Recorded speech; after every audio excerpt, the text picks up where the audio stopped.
కార్యములు 10వ అధ్యాయము 36వ వచనం చూసుకున్నట్లయితే, యేసుక్రీస్తు అందరికీ ప్రభువు. ఆయన ద్వారా దేవుడు సమాధానకరమైన సువార్త ప్రకటించి ఇశ్రాయేలుకు పంపిన వర్తమానం మీరెరుగురా.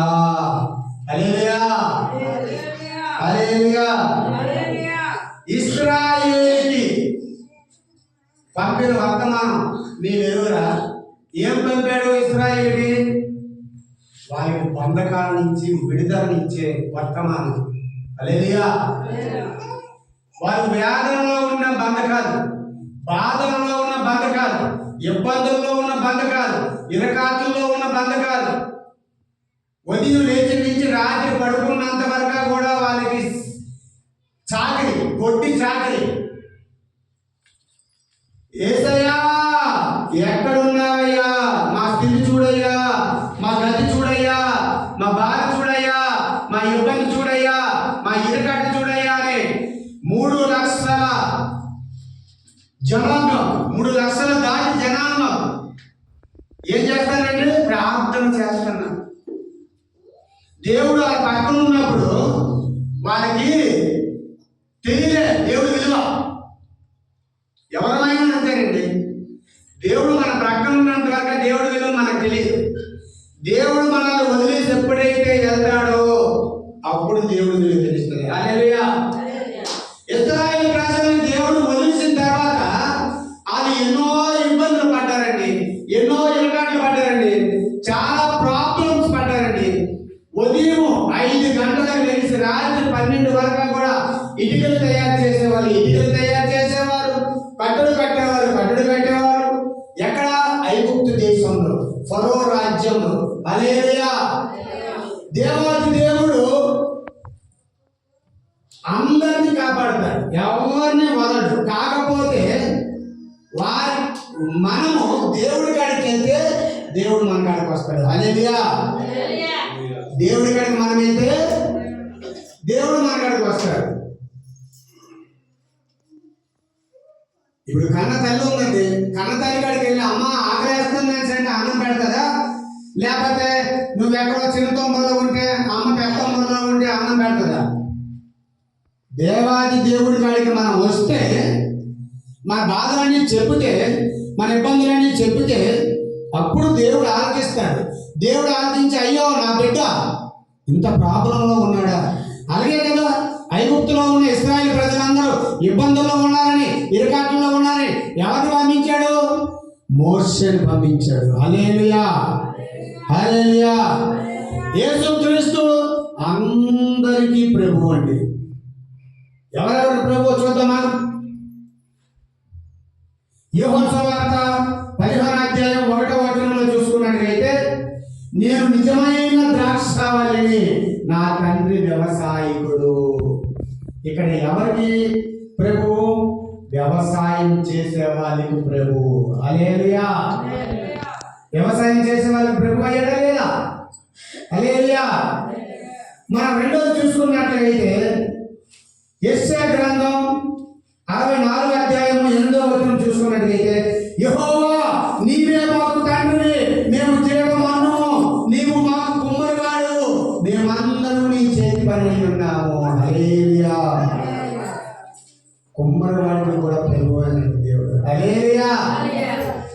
ఎవరి ప్రభు? కుమ్మరివాడిని కూడా ప్రభువే. ఎందుకంటే దేవుడు చేతి పని అయ్యామన్నాము. హల్లెలూయా. మూడవ చూస్తున్నట్లయితే చేపలు పట్టే వారికి కూడా ప్రభువేనండి. హల్లెలూయా. ఎవరి ప్రభు? చేపలు పట్టే వారికి కూడా ప్రభువు అట. మార్కు సువార్త 1వ అధ్యాయం 16-17 చూసుకున్నట్లయితే, ఆయన గలిలయ సముద్ర తీరంలో వెళ్తుండగా సీమోను సహోదరుడు ఆంద్రయ్య సముద్రంలో వరవేట చూచెను. వారి జాలరులు, యేసు నా వెంబడి రండి, నేను మిమ్మల్ని మనుషులు పట్టు జాలరులుగా చేసేదని వారితో చెప్పాను.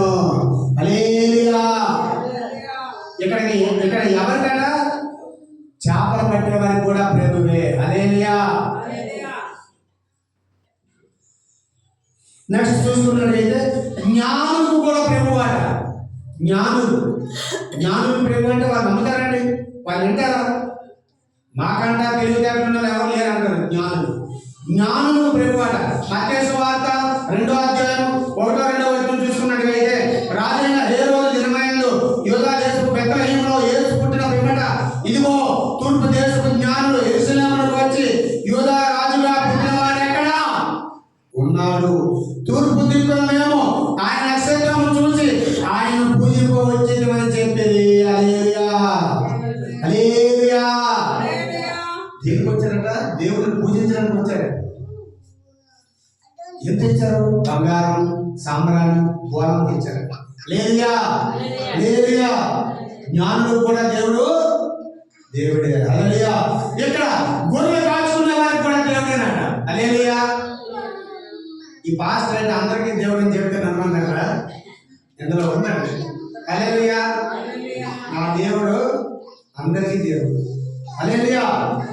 గొర్రెలు కాచుకునే వారికి కూడా దేవుడు. లూకాసు వార్త 2వ అధ్యాయం 8, 9, 10, 11, 12, 13, 14 వరకు కూడా చూసుకున్నట్లయితే, ఆ దేశంలో కొందరు గొర్రెల కాపులు పొలంలో ఉండి రాత్రుల్లో తమ మందను కాచుకొని చూడగా మనందరికీ తెలుసు.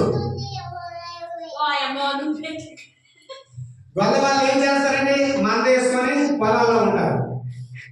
ఆ పొలాల్లో వారు మందనేసి ఉంటుండగా దేవదూత, దేవుడు పంపించాడండి. దేవదూత వచ్చి గొప్ప వెలుగుతో వచ్చి మంద కాచిన గొర్రెల కాపులకు కనబడి, ఇదిగో మహా శుభకరమైన వార్త. హల్లెలూయా. అయితే ప్రభు ఆ దూత వారి యొద్దకు వచ్చి నిలిచెను. ప్రభు వారిని వారి చుట్టూ ప్రకాశించినందున వారి వ్యక్తులు భయపడిపోయారు. ఆ గొల్లవారి చుట్టూ ఏమొచ్చింది? వెలుగు, గొప్ప వెలుగు వచ్చింది. ఆ వెలుగులోన దేవదూత కనిపించింది. ఆ గొల్లవారందరూ భయపడిపోయారు. భయపడిపోతారా? మనకి చిన్న అంటే మనం చీకట్లో వెళ్తుండగా చిన్న వెలుగు వస్తేనే మనం భయపడిపోతాం, పారిపోతాం. హల్లెలూయా.